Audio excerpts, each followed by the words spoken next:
जब हम कहते हैं कि शिव संहारक हैं, तो यह दुनिया को नष्ट करने के बारे में नहीं है। यह आपकी दुनिया को नष्ट करने के बारे में है। आपकी दुनिया अनिवार्य रूप से पूर्व के अनुभवों और उनके प्रभावों का संचय है। आपकी दुनिया अतीत से बनी है। अतीत वह है जो समाप्त हो चुका है। यह केवल एक भ्रम के रूप में मौजूद है जो आपकी विचार प्रक्रिया के कारण वर्तमान का हिस्सा बन गया है, और यह आपकी इच्छाओं के माध्यम से भविष्य में खुद को पेश कर रहा है। यदि विचार न होते तो अतीत का वर्तमान में कोई अस्तित्व नहीं होता। विचार एक भ्रम है और इच्छा दोहरा भ्रम है, क्योंकि इच्छा लगातार अतीत को भविष्य में आकार दे रही है।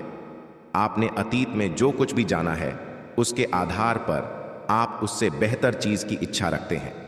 यदि आप सृष्टि की भव्यता को जानना चाहते हैं, तो यह केवल वर्तमान क्षण से ही संभव है, जो कि अभी है। यह एक मात्र प्रवेश द्वार है। यदि आप अतीत को लाते हो तो आप भ्रमणा में जी रहे हो। यदि आप भविष्य का एक और भ्रम पैदा करते हैं जो मौजूद ही नहीं है, तो अब यह भ्रम इस स्तर तक पहुंच गया है कि आपके जीवन के अनुभव में वास्तविकता पूरी तरह से समाप्त हो गई है।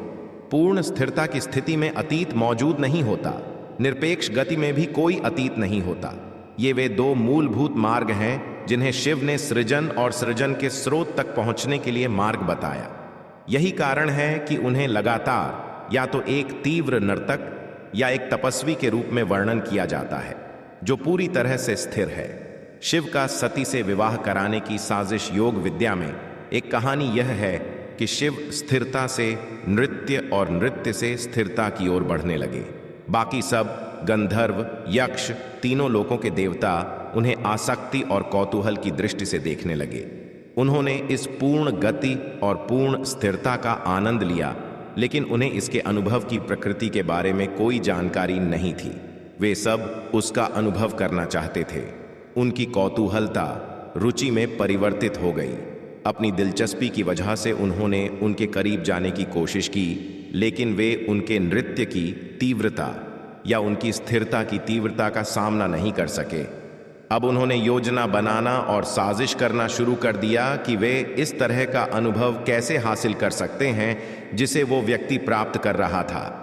उन्होंने एक बैठक बुलाई जो धीरे धीरे एक साजिश में बदल गई।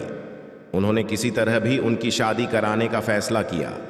हमारे पक्ष में कोई ऐसा होना चाहिए जो हमें बता सके कि इस तरह के अति आनंदित अनुभव, इस तरह के उत्साह और साथ ही मृत्यु जैसी स्थिरता का आधार क्या है।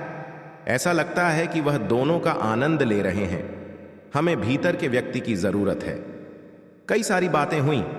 मैं साजिश के पूरे विस्तार में नहीं जाऊंगा क्योंकि यह एक बहुत बड़ी साजिश है। यदि आप शिव के अंदर के अनुभव समझना चाहते हैं तो इसके लिए एक जबरदस्त साजिश की जरूरत है जिसकी उन्होंने योजना बनाई, साजिश रची और उसे अंजाम दिया। तो इस तरह उन्होंने शिव का सती से विवाह कर दिया। शिव मान गए और पूरी तरह से वैवाहिक जीवन में शामिल हो गए। वे पूरे जुनून के साथ सती से प्रेम करने लगे। सती के पिता ने किया शिव का अपमान। उन्होंने सती को अपने जीवन का हिस्सा बना लिया। लेकिन सती के पिता दक्ष अपने दामाद शिव से नफरत करते थे, क्योंकि शिव राजा नहीं हैं। वे अच्छे कपड़े नहीं पहनते हैं, वे राख से लिप्त रहते हैं, वे मानव खोपड़ी में रखकर खाना खाते हैं। उनके सभी मित्र तमाम प्रकार के राक्षस, भूत और पागल प्राणी हैं। वे हमेशा या तो ध्यान में रहते हैं या नशे में, या तो वह आंखें बंद किए हुए रहते हैं या वह पागलपन के स्तर तक नृत्य में। वे ऐसे दामाद नहीं हैं जिन पर गर्व किया जाए या जिनके साथ नजर आया जाए। कुछ अरसे बाद दक्ष एक महान अनुष्ठान करना चाहते थे जिसके लिए उन्होंने हर एक राजा, प्रत्येक देवता और प्रत्येक यक्ष को आमंत्रित किया, लेकिन उन्होंने शिव को आमंत्रित नहीं किया।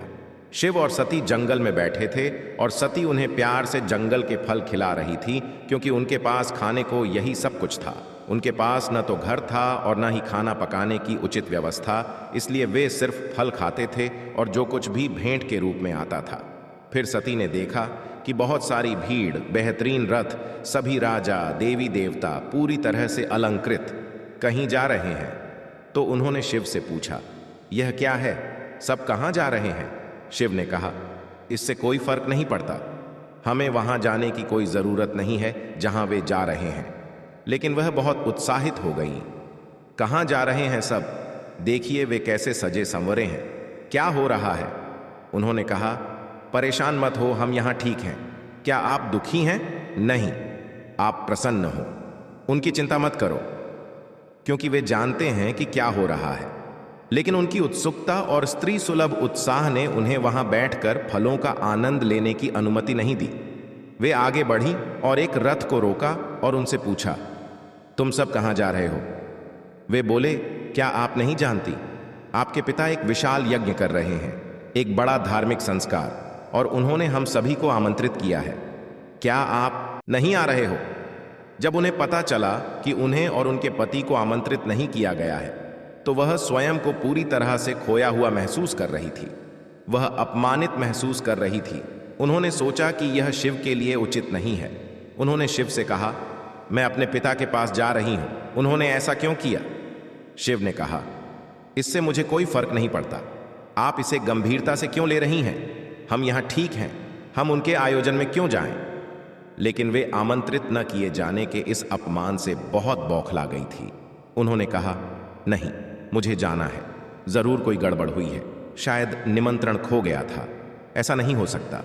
वे आपको और मुझे कैसे आमंत्रित नहीं कर सकते? मैं उनकी बेटी हूं, जरूर कोई चूक हुई है। मुझे यकीन है कि वह ऐसा नहीं कर सकते। मेरे पिता ऐसे नहीं हैं। शिव ने कहा, मत जाओ। लेकिन वह नहीं मानी और चली गई। सती ने स्वयं को यज्ञ अग्नि में जलाया। जब वे अनुष्ठान में पहुंची तो उन्होंने पाया कि उनकी सभी चचेरी ममेरी बहनें और हर कोई जो भी वहां था पूरी तरह से अलंकृत और सजा संवरा था। लेकिन वह सादे कपड़ों में वहां आई थी, जिन्हें वह पहाड़ों में पहना करती थी। इसलिए लोग उनका मजाक उड़ाने और हंसने लगे। उन्होंने पूछा, वह तुम्हारा राख से लिपा पुता आदमी कहाँ है? कहाँ है वो बंदा आदमी जिसने अपने बालों में न जाने कब से कंघी तक नहीं की है? उन्होंने यह सब नजरअंदाज कर दिया और अपने पिता से मिलने चली गई। वे अभी भी यह मान के चल रही थीं कि यह एक गलती होगी। जब वे दक्ष से मिली तो दक्ष क्रोधित हो गए। लेकिन उन्होंने पूछा, आप शिव को आमंत्रित कैसे नहीं कर सकते? तब दक्ष ने शिव को हर संभव तरीके से भला बुरा कहा और कहा, मैं उन्हें कभी भी अपने घर में कदम रखने नहीं दूंगा।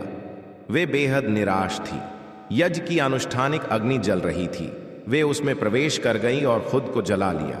नंदी और कुछ अन्य जो उनके पीछे थे, जब उन्होंने ऐसा होता देखा तो वे इतने भयभीत हो गए कि वे शिव के पास दौड़ कर गए और उन्हें बताया कि सती ने खुद को यज्ञ में जला दिया, क्योंकि दक्ष ने उनका अपमान किया था। शिव ने वीरभद्र का निर्माण किया। शिव एक निश्चित अवधि के लिए स्थिर और निश्चल बैठे रहे। फिर वे आग बन गए।